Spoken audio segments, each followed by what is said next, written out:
Bu hayotda yaxshi yashashlik uchun birinchi o'rinda farosatga e'tibor berish kerak.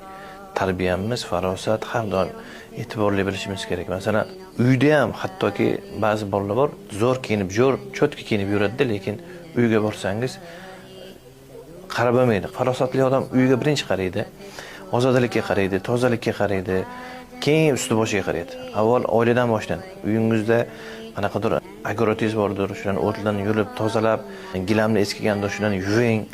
Oynalarni artish kerak bo'lsa, artib, tozalab, uydan boshlanadi-da.